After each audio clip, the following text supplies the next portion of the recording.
Dieu s'est donné. Mon Dieu s'est donné. Je ne peux imaginer combien ça coûterait. À la croix, il a pris ma place. Mon Dieu s'est donné. il a pris ma place. Il a pris ma place. Il a pris ma place. Oh, Jésus a pris ma place. Il a pris ma place. Oh oui. Il a pris.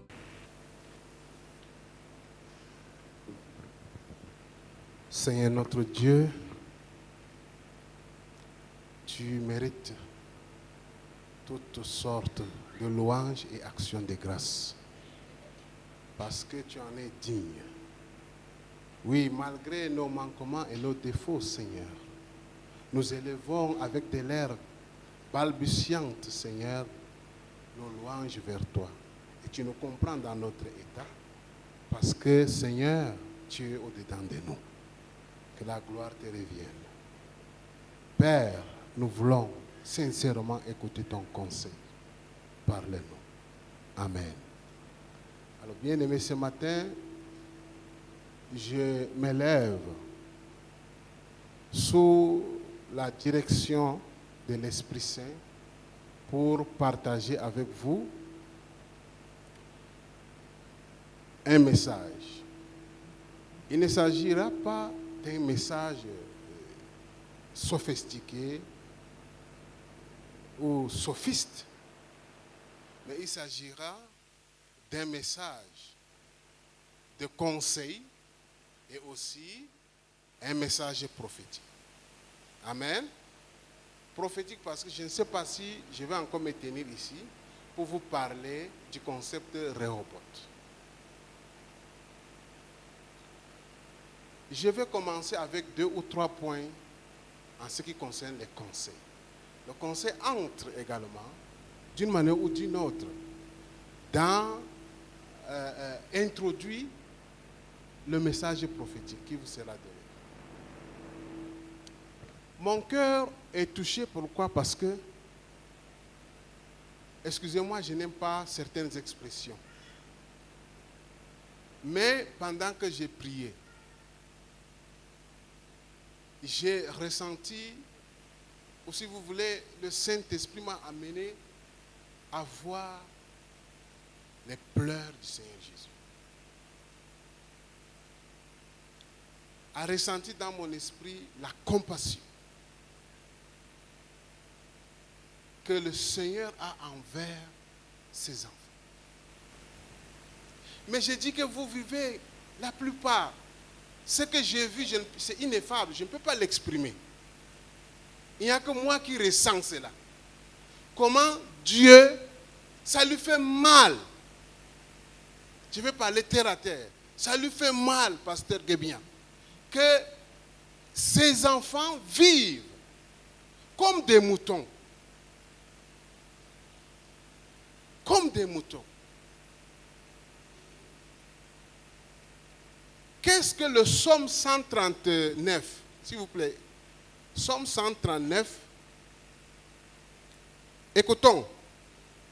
Quand je n'étais qu'une masse informe, tes yeux me voyaient. Et sur ton livre étaient tous inscrits les jours qui m'étaient destinés avant qu'aucun d'eux existât. Qu'est-ce que ce verset implique-t-il dans ta vie? Permettez que je vous tutoie pour personnaliser le message d'aujourd'hui. Quand vous lisez ça, qu'est-ce que cela implique dans votre vie? J'ai commencé en disant que la plupart des chrétiens vivent comme des moutons, sans planification. Je vous ai donné un exemple d'un de vos aînés qui est là. Pourquoi? Parce qu'il a toujours partagé avec moi ses planifications. Comment vous pouvez vivre? Pensez que vous avez un grand Dieu, que vous louez. Vous louez tellement ce Dieu. qu'il est bon. Mais vous n'arrivez pas à expérimenter sa bonté. Vous n'arrivez même pas à comprendre ce que lui, il veut. Regardez bien ici. Ça veut dire que devant Dieu, le calendrier, ton agenda est déjà là. Rien ne le surprend. Quelles sont les implications, ou bien quelle implication ces textes, ces versets, si nous disons que ceci est la parole de Dieu, qu'est-ce que cela implique dans ta vie? Cela implique que tu ne dois pas vivre comme un mouton. Le mouton, c'est qu'on le met dans la bergerie le soir, le matin, on va, et il ne sait pas ce qui va lui arriver. Si le jour du marché, on va l'amener ou pas. Et qu'à la prochaine tabaski, on peut l'égorger. Vrai ou faux? Vous êtes nombreux comme ça. Comment vous pouvez vivre comme ça? Et c'est là, ici, où les Blancs nous dépassent. Parce que le temps n'est pas circulaire chez eux. Si donc Dieu connaît chaque jour de ma vie, ça veut dire qu'il a des phases de mon existence où il doit se manifester. Est-ce qu'on se comprend? Et donc, comment moi je peux savoir, puisque je ne suis pas dans la pensée de Dieu. Or, la pensée de Dieu m'a été révélée par la Bible. Et donc, si mes jours sont comptés, ou bien le nombre de mes jours sont fixés, le nombre est fixé, alors c'est dire que, étant conscient de la chose, je dois me dire, à tel âge, s'il plaît à Dieu, je dois arriver à ceci. Je dois faire telle réalisation. Est-ce qu'on se comprend? Vous me suivez là? À tel âge, je dois faire ceci. À tel âge, je dois faire cela. Et donc, je vis en fonction de cela. Et je remets ça entre les mains de Dieu qui lui connaît chaque jour de ma vie.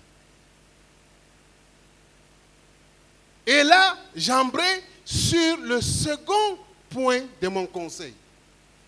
Beaucoup ne comprennent pas ce que c'est que la foi.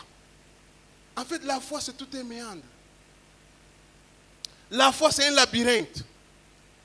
Le concept de la foi est tellement large, aussi large que l'univers.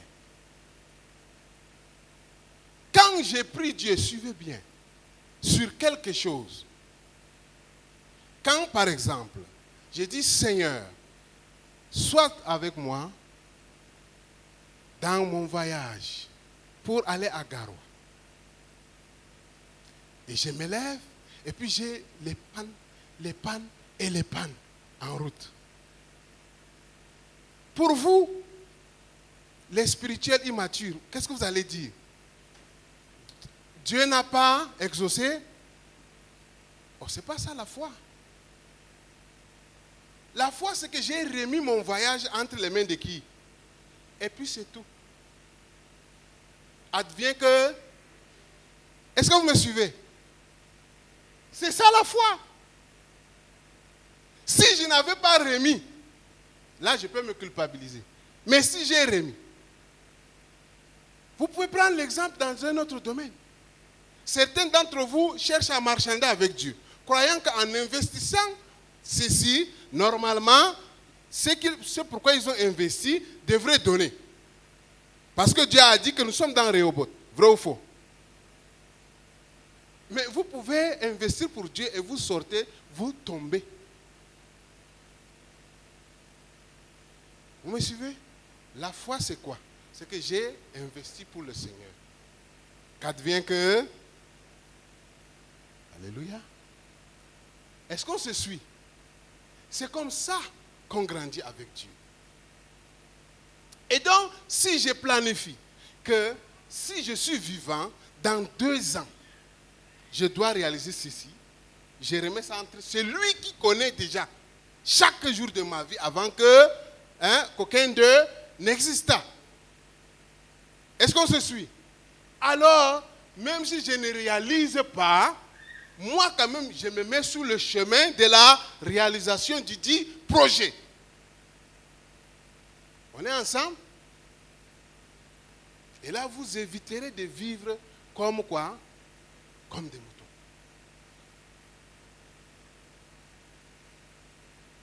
Et certains investissements, ce n'est pas vous qui allez en bénéficier. Ce sont vos enfants. C'est la société. Il y a des parents qui ont refusé de planter les fruits, les arbres, disant qu'ils vont manger ça quand. Vous voyez, quand vous pensez de façon égoïste, vous ne pouvez rien faire. C'est le mouton qui pense de façon égoïste. Il va là où il y a les herbes. Est-ce que vous me suivez? Donc, si vous voulez entrer dans vos Rehoboth, vous devrez changer de paradigme spirituel. Le paradigme de la foi que je viens d'évoquer là. Alléluia.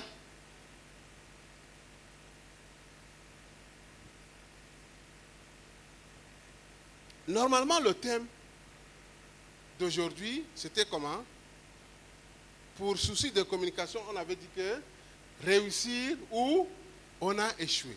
Et donc, le message prophétique de ce matin, c'est que où tu as toujours échoué, c'est là où se trouve ton Rehoboth. Alléluia. Ça, c'est pour besoin de communication extérieure. Mais le message pour nous ce matin, c'est quoi? Où tu as toujours échoué, c'est là où se trouve quoi? Ton Rehoboth. Lisons, pour ne pas être quelqu'un, un aventurier, lisons le texte de Luc 5, 1 à 11. Allons-y. Luc, s'il vous plaît. Voilà.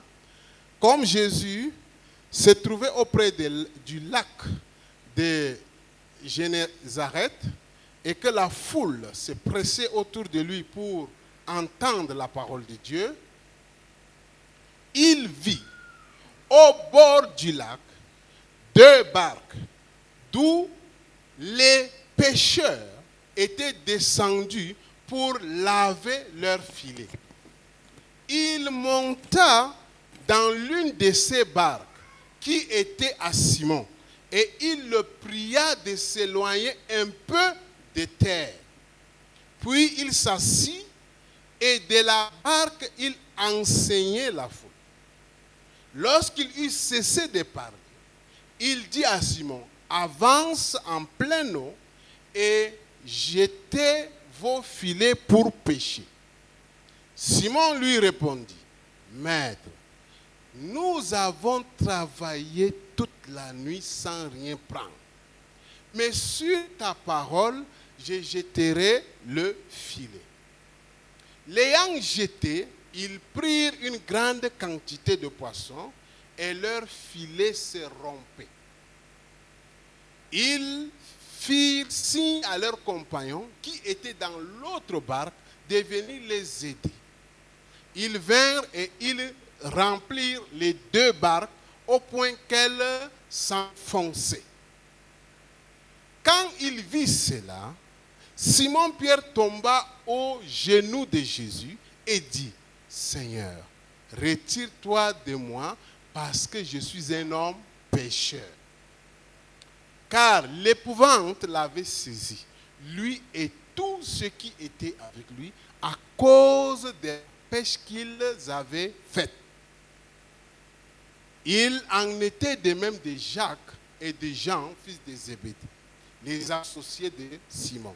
Alors Jésus dit à Simon, ne crains point, désormais tu seras pêcheur d'hommes.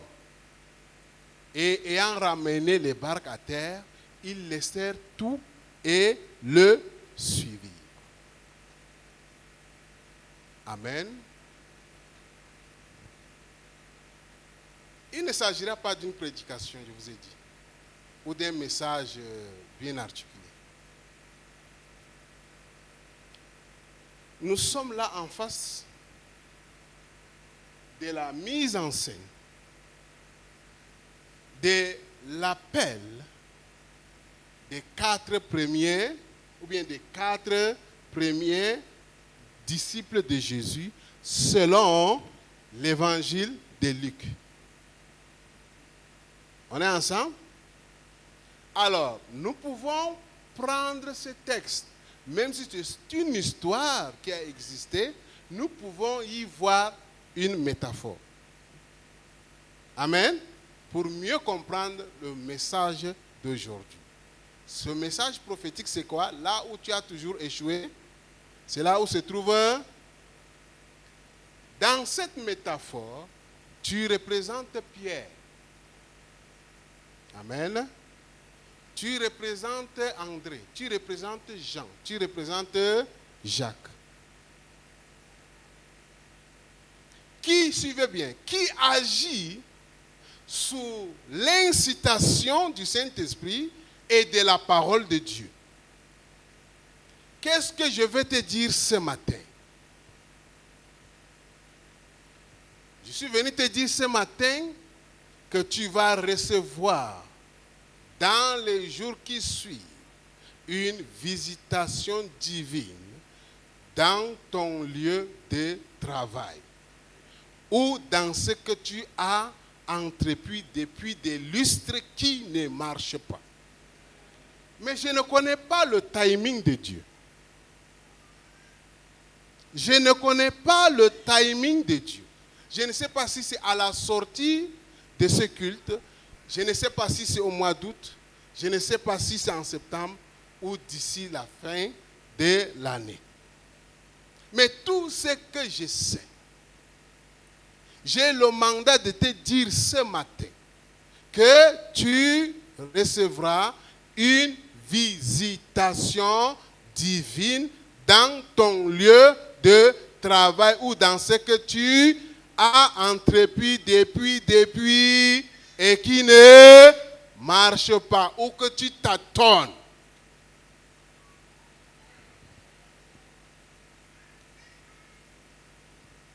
Le filet, toujours dans cette métaphore, représente l'onction spéciale que tu recevras ces jours-ci, pendant la visitation, là, pour des résultats extraordinaires. Les poissons, toujours dans la même métaphore, représentent les résultats extraordinaire. Tu as toujours fait la même chose en ayant le résultat que tu as aujourd'hui. Mais après la visitation divine, les résultats seront extra. C'est-à-dire, ne seront plus ordinaires. Donc il y aura une différence entre les résultats que tu auras et ceux que tu as aujourd'hui. Et le but de tout ça, c'est quoi? C'est que Jésus veut être glorifié de façon spéciale dans ton activité. Afin de faire quoi? D'élargir celle-ci. De l'amener à une autre dimension. Le tout, c'est qu'il veut maintenant que ton activité soit pour le royaume. Est-ce que vous me suivez? Alors, question. Es-tu prêt à quitter tes ambitions égoïstes pour servir Dieu avec ton activité? On se suit là? Es-tu prêt à quitter tes ambitions personnelles pour servir Dieu avec ton activité là?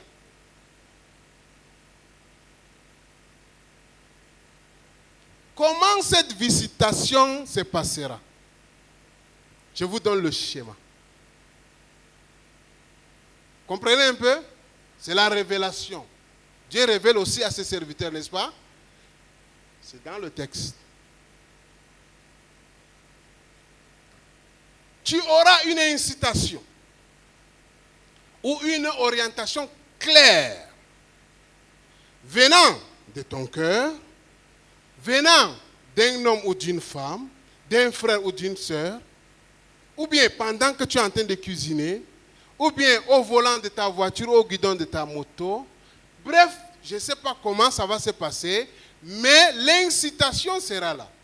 Ou bien pendant ton moment de dévotion matinale. On est ensemble?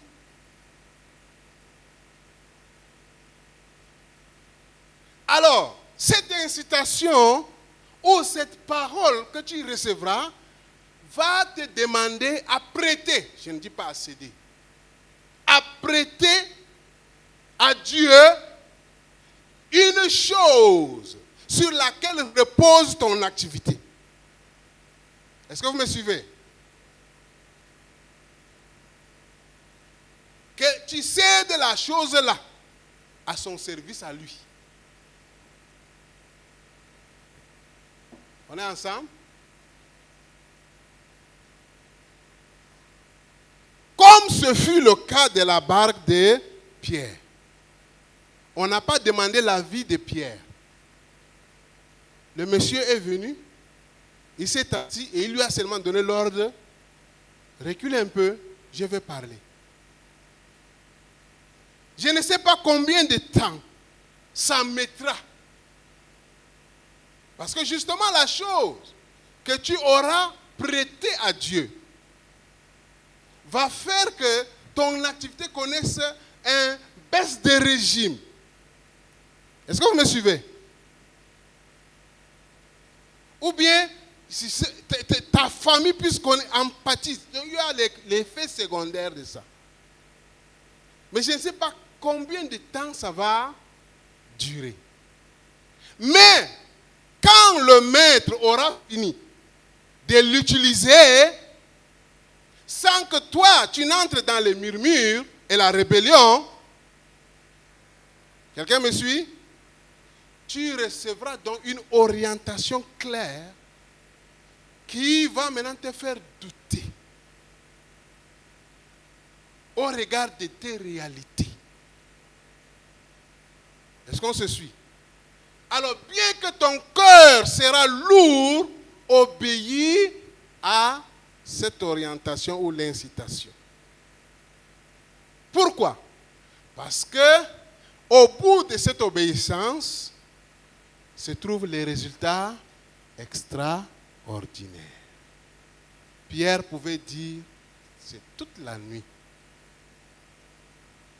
Pierre pouvait ne pas accepter un conseil d'un charpentier. Lui, professionnel depuis sa jeunesse. En termes d'âge, il était aîné de Jésus très loin. Et avec ses associés, ils avaient une entreprise de pêche, si vous ne le savez pas.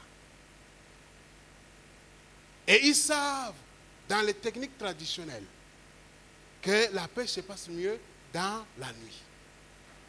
Et ils maîtrisent le lieu là. Ce n'est pas un lieu nouveau pour eux. Et ils savent qu'à l'heure où on leur a dit de jeter le filet là, il n'y a même pas un petit poisson. Est-ce que vous me suivez? C'est pourquoi ils pouvaient dire, bon, et c'est ça aussi la bonne éducation. Pierre était un gars bien élevé.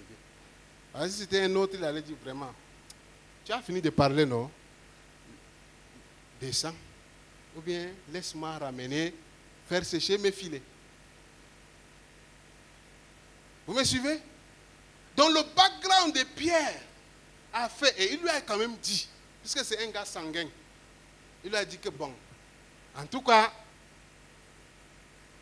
tu as parlé, mais sinon, moi-même par expérience, je sais qu'ici, on n'a pas rien attrapé. Amen. Que le Seigneur vous bénisse.